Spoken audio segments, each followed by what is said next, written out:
I currently manage a team of over 20 people inside of my marketing agency, including appointment setters, content creators, salespeople, virtual assistants, and I built a series of techniques for high quality hiring and team management that I've built using over 100 years of management theory. And in this video, I'm going to give you those theories, why these theories have been successful for me, and I'm also going to give you a number of hiring strategies that you can use so you can actually replace yourself in the business and you can start operating from a high level and remove yourself from the day-to-day tasks. So if you're not familiar with me, my name is Ben Lister. I help agency owners to save thousands and thousands of hours by sometimes even doing their outreach for them so they can start to work on the agency rather than working in the agency. The first sort of theory that was created around motivation and management when it comes to team building was developed in 1911 by a man called Frederick Taylor. Now, this was a very, very basic idea for today's world, but the idea was that the more that you pay someone, the more motivated they're going to be. And that's the only thing that really matters. For around 30 years after this theory was actually strategized and published, managers and academics all believed that this was the way to get a team to perform, by paying them more.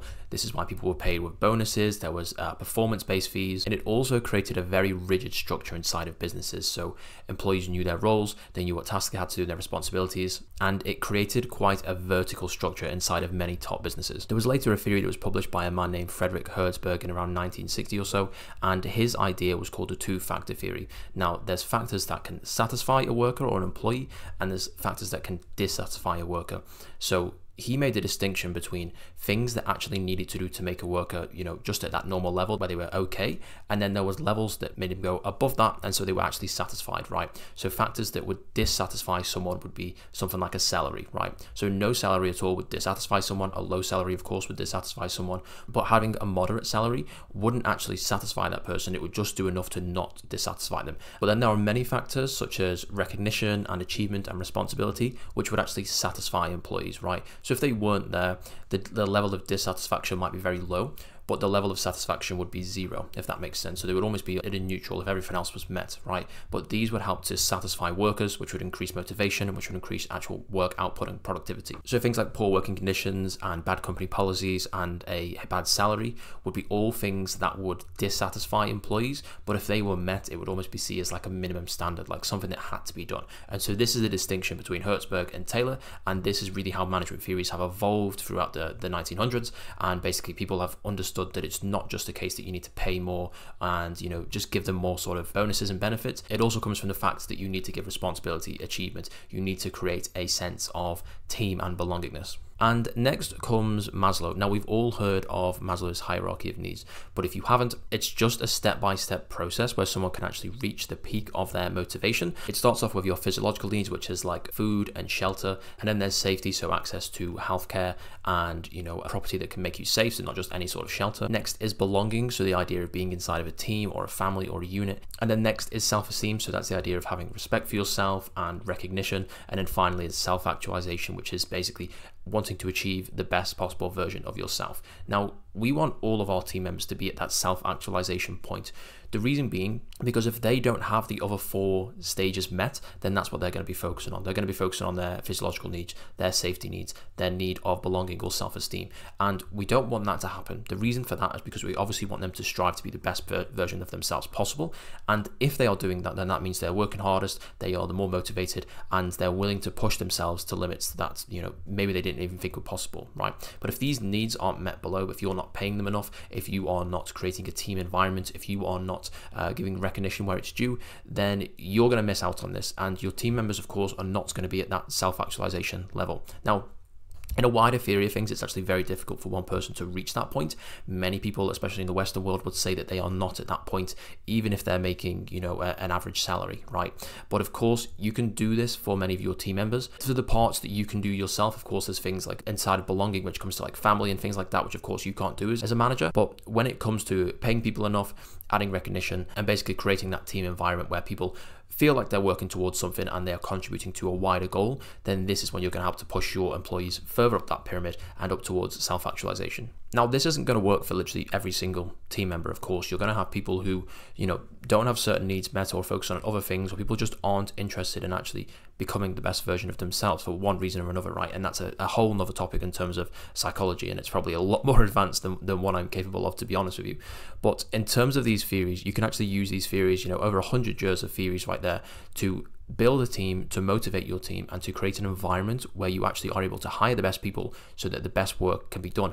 And oftentimes when you have these systems in place, you can hire people that are better at the role than you were first were. So of course, the theory when it comes to agencies and the idea is you should only really hire once you've actually become successful at that, right? So the agency owner, the person that's at the very top, in theory, should be able to do every person's role individually, but of course not at the same time. But if you are hiring people and you are meeting these needs, so you're paying enough, you're creating a team environment, you're giving respect and responsibility where it's due, it's very, very likely that you're actually going to hire people that are maybe at a level that's like equal to yours, so they can do a certain role like appointment setting as well as you can when you were first doing it. And because you give them this environment, they can actually go and exceed expectations and do better than you were doing, and of course be better than you. And this is the kind of team that you want to build. When you have a team, you don't want to be the smartest person in the team. You don't want to be the person that can do everyone's job better than they can. You want the people on the team to be individually experts. When you hire a salesperson and you give them the opportunity to go and get better at sales and have, 5, 6, 7 calls every single day, you need them to become better and better and better, so that by the time, after they've been in their job for a few months,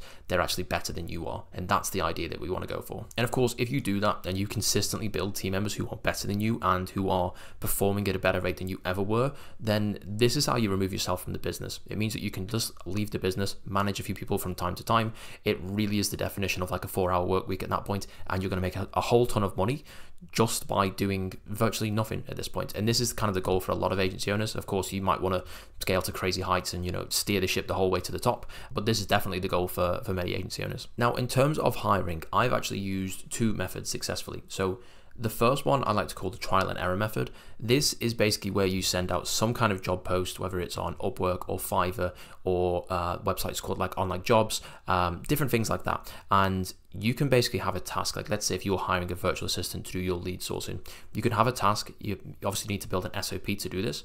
And you can say, okay, I want you to give me 100 leads, make it paid, and you literally give it to every single person. You have a time limit in place because of course time is important, and you just let them do it. Give them a Google document or whatever it is and let them go. Then when everyone comes back and they give you 100 leads, many times you'll do this and people will not have followed the SOP correctly. People won't have given you 100 leads. People run out of time. People, lie to you and tell you that there's something happened, or the internet cut off and I couldn't do the work or something like that.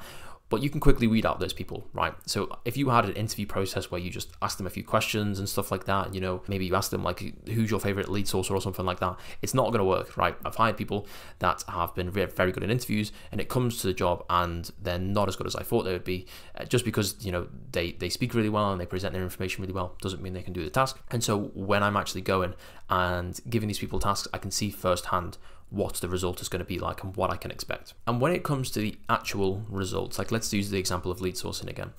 If you have 10 people that have given you a list of 100 leads there, I wouldn't go for the person who has given you the best 100 leads, or maybe I would do, but I wouldn't use that specifically to make a judgment here.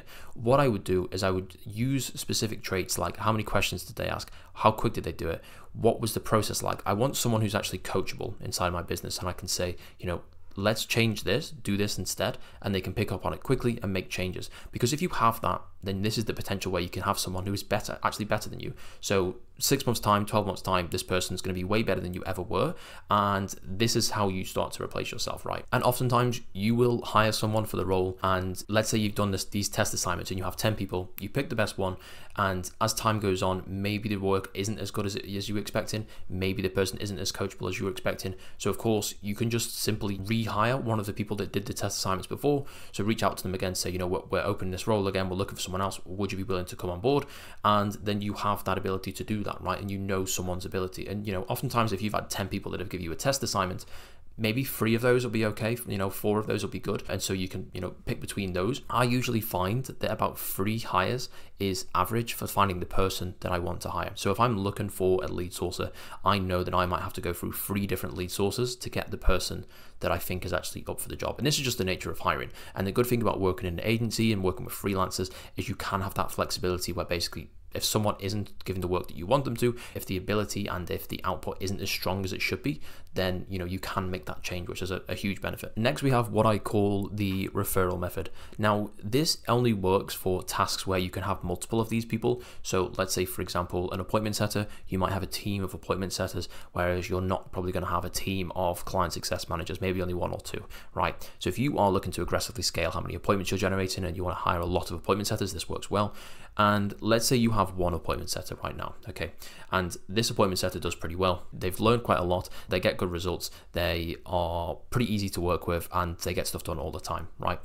When you have this appointment setter, my strategy is what I like to do is ask them if they know anyone they can refer to the business and say, look, we're hiring more people for this role.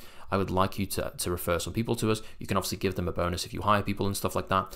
But then at this point, once they refer you people and say, okay, this person's interested in this, I know this person who wants to do my role, you can start to hire those people and have the original team member manage those, okay? So you would still obviously be involved in the hiring process and making sure that these people that are coming on board actually know what they do, but you can send the SOP that you originally sent to the original team member over to the new team members that they're referring to, and you can have them go through that process. Now, this is great when you are looking to aggressively scale, right? Because the points that I have now where I have over 20 team members, it wouldn't make sense for me to individually manage every single one of those. I almost need some kind of structure in place. And this is obviously why structures were built in corporations and big companies, you know, went from when businesses very first started.